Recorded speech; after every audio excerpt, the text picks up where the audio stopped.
तो गाइस आज मैं एक्सप्लेन करूंगा मार्शल यूनिवर्स सीजन 40 एपिसोड 9 को। तो गाइस अगर आपको हमारी इस वीडियो की एक्सप्लेनेशन पसंद आती है तो चैनल को लाइक सब्सक्राइब जरूर करें। अगर आपने हमारे पिछले एपिसोड्स को मिस कर दिया तो एक बार चैनल के प्लेलिस्ट में जाकर वहां पर आप चेकआउट कर सकते हैं। तो चलिए बिना किसी देरी के इस एपिसोड की स्टार्टिंग करते हैं। जैसे कि हमने पिछले एपिसोड में देखा था, जो लिंगडोंग होता है वो फ्लेम डिवाइन हॉल में पहुंच चुका होता है, जहां पर वो एल्डर मोलू और टांग शिंगलियान और बाकी जो प्राचीन मास्टर्स हैं उनके साथ मिल मिलाव कर वो डिसाइड करता है कि भाई कल हम जितने भी इस डीमन सी के बड़े बड़े ट्राइब्स हैं उनको बुलाएंगे मीटिंग के लिए। और गैस एक बात ध्यान रखिए, ये जो ट्राइब्स की मीटिंग हो रही है ना, अभी केवल इंसानों वाली मीटिंग हो रही है। जैसे डीमन सी दो भागों में बटा हुआ है, एक साइड है जहाँ पर इंसान रहते हैं, जैसे इंसानों में फ्लेम डिवाइन हॉल, ऐसे डीमन सी क्लैन, ऐसे बहुत सारे क्लैंस है। और दूसरी साइड है बिस्ट क्लैन है, जैसे celestial, demon Martin tribe, dragon tribe, phoenix tribe है, नाइन फिंगर्स ट्राइब, ऐसे नहीं बहुत सारे ट्राइब्स हैं। तो उन लोगों का अभी गठबंधन नहीं हो रहा है, ये बात को ध्यान रखिएगा क्योंकि आगे ये काफी ज्यादा इंपॉर्टेंट होने वाला है। फिर हमें कल का सीन दिखाया जाता है जहां पर फ्लेम डिवाइन हॉल में बहुत सारे ट्राइब्स के लीडर और उनके प्रतिनिधि फ्लेम डिवाइन हॉल में इस गठबंधन की मीटिंग के लिए आ चुके होते हैं। काफी ज्यादा भीड़ लग चुकी होती है और यहाँ पर एक काफी ज्यादा बड़ा हॉल का आयोजन किया गया होता है, जहां पर इस समय लिंगडोंग भी इस बड़े से हॉल में ही होता है। तभी एक बंदी सीधे उसके पास आते और दौड़ते दौड़ते सीधे उसके गले लग जाती है। वहां पर जो लिंगडोंग होता है उस लड़की को देखता है। गाइस ये म्यूलिंग शान होती है। वहां पर जो म्यूलिंग शान होती है वह कहते हैं, लिंगडोंग भाई कैसे हैं, आपसे मिलकर काफी ज्यादा खुश हुई। लिंगडोंग भी म्यूलिंग शान की तरफ देखता है और कहता है, म्यूलिंग शान तुम इधर क्या कर रही हो? तो वहां पर म्यूलिंग शान बताती है, दरअसल मेरा जो इमोर्टल सेज वेल क्लैन है वहां से मेरे पहले दादाजी, साथ ही साथ तीसरे दादाजी म्यूलान है, ये लोग यहाँ पर आ रहे थे, तो मैं भी उनके साथ चिपक कर चल आई। तो वहाँ पर जो लिंगडोंग होता है वो एल्डर म्यूलान की तरफ देखता है। एल्डर म्यूलान भी लिंगडोंग के पास आते हैं। लिंगडोंग उन्हें ग्रीट करता है। गैस एल्डर म्यूलान वही है जब लिंगडोंग परफेक्ट परफॉर्मेंस स्टेज पर नहीं था और इस छोटी लड़की म्यूलिंग शान के साथ जा रहा होता है, तो वहाँ पर एक वर्ल्ड स्टेज के कल्टीवेटर ने उन पर हमला कर दिया होता है। तो यहाँ पर एल्डर म्यूलान नहीं बचा था। उसके बाद वो म्यूलिंग शान को लेकर वहाँ से चले गए थे। आपको वो सारी घटनाएं याद ही होंगी। वहाँ पर जो एल्डर म्यूलान होते हैं वो भी लिंगडोंग की काफी ज्यादा तारीफ करते हैं कि भाई लिंगडोंग तुम तो मुझसे भी ज्यादा स्ट्रांग हो चुके हो, मैं अभी भी वर्ल्ड स्टेज पर लटका हुआ हूँ और तुम रीइंकार्नेशन लेवल तक पहुंच चुके हो। भाई क्या ही तुम कितने ज्यादा टैलेंटेड हो चुके हो। और फिर एल्डर म्यूलान है अपने बड़े भाई एल्डर मू तियानियन का इंट्रोडक्शन करवाते हैं और कहती है यही हमारे सेट के लीडर भी हैं। वहाँ पर जो लिंगडोंग होता है वो भी एल्डर म्यू तियानियन को ग्रीट करता है। यहाँ पर जो एल्डर मू तियानियन होती हैं वो भी लिंगडोंग के पास आते हैं और वो लिंगडोंग की तरफ देख कर कहते हैं, तुम ही लिंगडोंग है। साथ ही साथ उन्हें लिंगडोंग से काफी ज्यादा भयानक दबाव भी महसूस हो रहा है। यह देखकर वो काफी ज्यादा हिल चुके होते हैं। वहां पर जो लिंगडोंग होता है वो कहता है, आप मेरे को जानते हैं कि एल्डर म्यू तियानियन? तो वहाँ पर म्यू तियानियन हंसते हुए कहते हैं, हाँ भाई कैसे नहीं तुम्हें जानूंगा। यहाँ पर जो मेरी पोती है ये म्यूलिंग शान, वो मेरा कान खा गई थी तुम्हारी बड़ाई करते गई, लिंगडोंग ऐसा है, लिंगडोंग ऐसा है। भाई मेरा सर दर्द करने लगा था, इतनी ज्यादा तुम्हारी बातें में बातें करती होती है। वहाँ पर जो लिंगडोंग होता है फिर ऐसे थोड़ा सा हंस कर बातें होते करता है।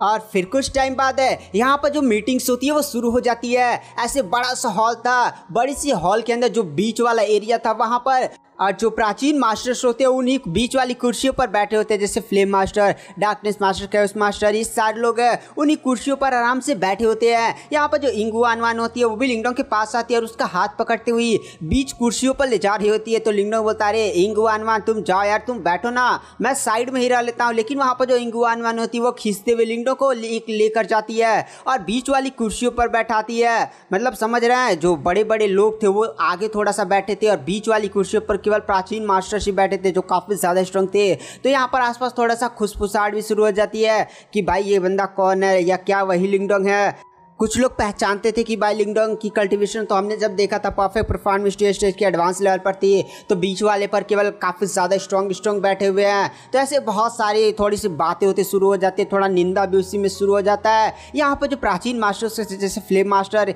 ये सारे लोग लिंगडोंग की तरफ देखते हैं कि भाई लिंगडोंग है इस मामले से कैसे निपटेगा।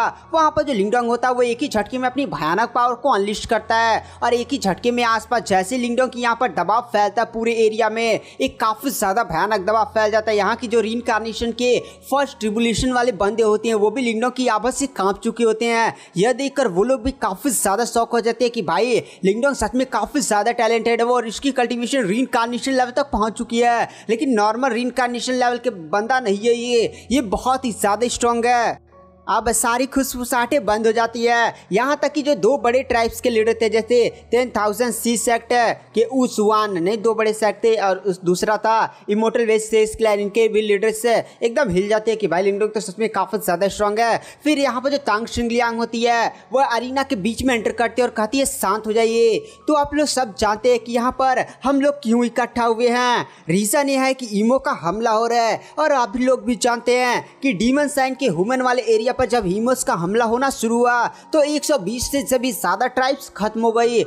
और मुझे यहाँ पर ऐसा नहीं लगता है कि यहाँ पर कोई भी ऐसा ट्राइब है जो अकेला ही ईमोस से निपट सकता है। तो मेरा प्रस्ताव यह है कि हम लोग को एक गठबंधन बनाना चाहिए। इस गठबंधन में हम पूरे डीमन सी का जो ह्यूमन वाला एरिया है उस पर कंट्रोल रखेंगे, और इस कहीं भी अगर ईमो का हमला होता है तो वहाँ पर तुरंत इस गठबंधन से आर्मी जाएगी, और गठबंधन में जितने भी ट्राइब्स हैं उसके सभी बड़े बड़े कल्टिवेटर्स को मिलाकर एक बड़ी सी आर्मी बनाई जाएगी। चाहे वो छोटा ट्राइब हो या बड़ा, का अगर किसी पर भी मुसीबत आती है तो यहाँ पर ये ट्राइब ईमोस से उन लोग की रक्षा करेगी। साथ ही साथ जब ये मामला ईमोस का निपट जाएगा तो यहाँ पर इस पूरे जो गठबंधन है जिसको हम लोग एक पार्लियामेंट की तरह कर देंगे, जिसके एकदम टॉप पर प्राचीन मास्टर्स होंगे एंड लिंगडोंग होंगे, और फिर एक परिषद बना दिया जाएगा जहां पर हर एक ट्राइब के पावरफुल कल्टिवेटर्स बैठेंगे, और यहां पर इस सारे मतलब गठबंधन कैसे चलेगा वो सभी का डिसाइड करेंगे। तो यहाँ पर तांग शिंगलियांग की बातों को सभी लोग भी काफी ज्यादा पसंद करते हैं कि भाई ये गठबंधन वाला प्रस्ताव भी काफी ज्यादा बढ़िया है। फिर वहाँ पर जो फ्लेम मास्टर होते हैं वो खड़े होते हैं और कहते हैं देवियों सज्जनों,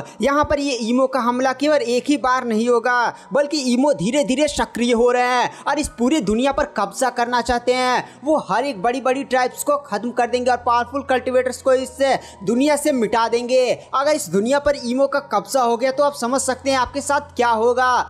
इसीलिए हम इस गठबंधन का निर्माण कर रहे हैं और एक काफ़ी ज़्यादा पावरफुल आर्मी क्रिएट कर रहे हैं जिसकी सहायता से हम लोग ईमो से लड़ सकें, क्योंकि ईमो काफ़ी ज़्यादा बड़ी संख्या में होंगे। साथ ही साथ अगर आप लोग इस गठबंधन में सपोर्ट करते हैं तो यहाँ पर हम एंसेस्ट्रल लैंड को ओपन करेंगे। गाइस ये वही लैंड है जहाँ पर मेंटल पावर की कल्टिवेशन किया जाता है, और नॉर्मल भी कल्टिवेशन करेंगे तो काफ़ी ज़्यादा तेज़ी के साथ आपका लेवल अप होगा। तो वहाँ पर फ्लेम मास्टर बोलते हैं कि अगर आप लोग इस गठबंधन में अपनी सहायता करते हैं तो आपके ट्राइब से पावरफुल कल्टिवेटर्स को एंसेस्ट्रल लैंड को ओपन होने के बाद हम लोग उसमें कल्टिवेशन करने के लिए भेजेंगे, और एक बार वर्ल्ड स्टेज का कल्टिवेटर उस एंसेस्ट्रल लैंड में एंटर कर जाता है तो अगर वो भाग्यशाली रहा और काफी ज्यादा उसके अंदर प्रतिभा रही तो पक्का ही रीइंकार्नेशन लेवल में ब्रेक थ्रू कर सकता है। ये बात सुनने के बाद सभी लोग काफी ज्यादा एक्साइटेड हो जाते हैं, क्योंकि भाई रीइंकार्नेशन लेवल बहुत ही ज्यादा हाई लेवल होता है। वर्ल्ड स्टेज से रीइंकार्नेशन लेवल में जाने में सबकी ऐसी की तैसी हो जाती है, 100 साल 200 साल ऐसे ही लोग कल्टिवेशन करते रह जाते हैं या ट्रिबुलेशन में उन लोग की जान चली जाती है। भाई ये मौका सबके लिए भी काफी ज्यादा बढ़िया था, इसलिए जितनी भी ट्राइब्स होती हैं वो फ्लेम मास्टर की बातों को सुनने के बाद कहते हैं कि ठीक है हम गठबंधन के लिए तैयार। तो यहाँ पर जो तांग शिंगलियांग होती है वह कुछ दिनों में सारी जो गठबंधन की प्रक्रिया होती है, कैसे गठबंधन का क्या काम होगा, अकेले ही भाई संभाल लेती है। उसके अंदर काफ़ी ज़्यादा खतरनाक लीडरशिप की स्किल होती है, जिसकी वजह से जो प्राचीन मास्टर्स में फ्लेम मास्टर, स्पेशल मास्टर, वो भी तांग शिंगलियांग की प्रतिभा की काफ़ी ज़्यादा तारीफ करते हैं, क्योंकि इस कागजी कामकाज जस्ट लाइक ये तैयार करना, वो तैयार करना, ऐसा करना, वैसा करना, ये काफ़ी ज़्यादा थोड़ा सा झंझट वाला काम होता है, लेकिन तांग शिंगलियांग काफ़ी ज़्यादा इजली सारी चीज़ों को निपटा चुकी होती है। और फिर यहाँ पर इंगू आनवान, तांग शिंगलियांग, लिंगडोंग ये सारे लोग एक कमरे में बैठे होते हैं, जहाँ पर जो तांग शिंगलियांग होती है वह कहते हैं लिंगडोंग एक बात यार मुझे समझ नहीं आ रही है कि मैंने तुम्हारे साथ एक लड़की शिनक्विन को भेजा था, वो तुम्हें ले जाने वाली थी तुम्हारे भाई को ढूंढने के लिए। नहीं, जब लिंगडोंग फ्लेम डिवाइन हॉल से निकला था तो उसके साथ एक लड़की गई थी 9 फोनिक्स ट्राइब की, वो लड़की कहाँ पर है? क्या तुमने उसको धमकाया तो नहीं है ना? तो वहाँ पर जो लिंगडोंग होता है वह कहता है नहीं, और फिर वो सारी घटनाएं बता देता है कि कैसे वो 9 फोनिक्स ट्राइब में गया, कैसे एंसेस्टर से मिला और वो लोग कहाँ पर गायब हो गए हैं, वो सारी चीज़ें वह बता देता है। फिर वो लोग आपस में बातें करते हैं, जहाँ पर जो इंगवान होते हैं वह कहते हैं तो ठीक है हम लोग कल एंसेस्ट्रल लैंड को ओपन करेंगे। वहाँ पर जो इंगवान होती है वो थोड़ा सा अजीब सा महसूस कर रही होते हैं एंसेस्ट्रल लैंड को ओपन करने से, क्योंकि आप भी जानते हैं गाइस एंसेस्ट्रल लैंड को ओपन करने के लिए 6 मास्टर्स को अपनी पावर्स का यूज़ करना पड़ेगा और इंगवान को उस शक्ति का यूज़ करना पड़ेगा, जिसकी वजह से वो काफ़ी ज़्यादा सख्त हो जाती है। फिर गाइस हमें कल का सीन दिखाया जाता है जहां पर गठबंधन के काफी ज्यादा पावरफुल वर्ल्ड स्टेज के कल्टीवेटर्स आए होते हैं ताकि आज एंसेस्ट्रल लैंड ओपन होगा तो उन्हें भी अच्छा खासा मौका मिल जाए। और फिर हमें आसमान में इंगुआनवान, आइस मास्टर, सॉरी गाइस इंगुआनवान, फ्लेम मास्टर, ये सारे मास्टर्स को दिखाया जाता है। टोटल 6 मास्टर्स होते हैं इंगुआनवान को लेकर, तो 6 मास्टर आसमान में उड़ते हैं। और इसी के साथ इंगुआनवान लिंगडोंग की तरफ देखती है और कहती है यान बाहर आओ। तो वहाँ पर जो रस्म पत्थर का तावीज़ होता है वो आता है, साथ ही साथ एंसेस्टर स्टोन भी बाहर आता है। वहाँ पर जो यान होता है वो भी इंगुआनवान की तरफ देखता है और कहता है क्या सच में आप एंसेस्टर लॉन्ड को ओपन करना चाहती हैं? तो वहाँ पर इंगुआनवान हाँ में सिर लाती है। तो वहाँ पर रस्म पत्थर का तावीज़ भी कहता है चलिए जैसी आपकी मर्जी। इसी के साथ वहाँ पर जो रस्म पत्थर का तावीज़ होता है वह फिर से एंसेस्टर स्टोन के अंदर चला जाता है। वहाँ पर जो इंगुआनवान होती है वो एंसेस्टर स्टोन को उठाती है और आसमान में ऐसे उड़ा देती है। और फिर जो सभी प्राचीन मास्टर होते हैं वो अपनी अपनी पावर्स का यूज करते हुए एंसेस्टर स्टोन से कुछ एक अजीब सी फॉर्मेशन का निर्माण करने लगते हैं। और वहां पर काफी ज्यादा भयानक पावर्स और फैलने लगते हैं, बहुत ही ज्यादा प्राचीन दबाव फैलता है। और इसी के साथ आसमान में एक काफी ज्यादा प्राचीन और थोड़ा सा पुराना महल प्रकट होता है। भाई ये महल से जो आभा निकल रही होती है वो बहुत ही ज्यादा भयानक होती है। महल थोड़ा सा पुराना लग रहा हो तो क्या हुआ, वहां पर जो इंगुआनवान होती है उसकी भी थोड़ी सी हालत खस्ती लग रही होती है क्योंकि उसने अपने उस आइस पावर का यूज किया था जिसको मतलब वो जागृत नहीं करना चाहती थी। गाइस इसी के साथ जो लिंगडोंग होता है वो इंगुआनवान के पास जाता है और कहता है इंगुआनवान तुम ठीक हो ना? तो इंगुआनवान भी अपना हाथ थोड़ा सा छिपा लेती है और कहती हाँ मैं ठीक हूँ। वहाँ पर लिंगडोंग को भी थोड़ा सा अजीब लगता है। और गाइस ये पावर क्या है, दरअसल मैं आपको बता देता हूँ। इंगुआनवान जब पूरी तरह से जागृत हो जाती है ना तो उसकी पावर उसके अंदर से जैसे सारी भावनाएं मिटा देती है। वो काफ़ी ज़्यादा सख्त लड़की हो जाती है। अब उसको प्यार मोहब्बत इस सब में कुछ नहीं, भावना ही नहीं होती। और एक और बात है, इंगुआनवान आइस मास्टर के साथ मिल चुकी है, मतलब दोनों की यादें मिल चुकी हैं और दोनों ही मतलब अब एक बन चुके हैं जो लिंगडोंग से काफ़ी ज़्यादा लव भी करती हैं। साथ ही साथ इंगुआनवान अगर उस अपनी एंसेंट टाइम वाली पावर्स को जागृत कर लेगी ना जो एकदम फुल पावर में, तो उसके अंदर से ये भावना भी हट जाएंगी। लिंगडोंग से प्यार वाला भी सारा मैटर खत्म हो जाएगा ना। इसलिए यहाँ पर जो इंगुआनवान है उस पावर को कम से कम यूज़ करना चाहती है, जागृत नहीं करना चाहती है। तो गाइस आज की वीडियो की एक्सप्लेनेशन को यहीं पर एंड कर देते हैं। वीडियो पसंद आई हो तो चैनल को लाइक सब्सक्राइब जरूर करें। मैं नेक्स्ट एपिसोड जल्दी अपने चैनल पर अपलोड कर रहा हूँ। अब ज़्यादा एपिसोड्स नहीं बचे हैं, केवल 10, 20, 30 एपिसोड में शायद पूरा नावल ही खत्म हो जाए। तो थैंक यू, बाय बाय।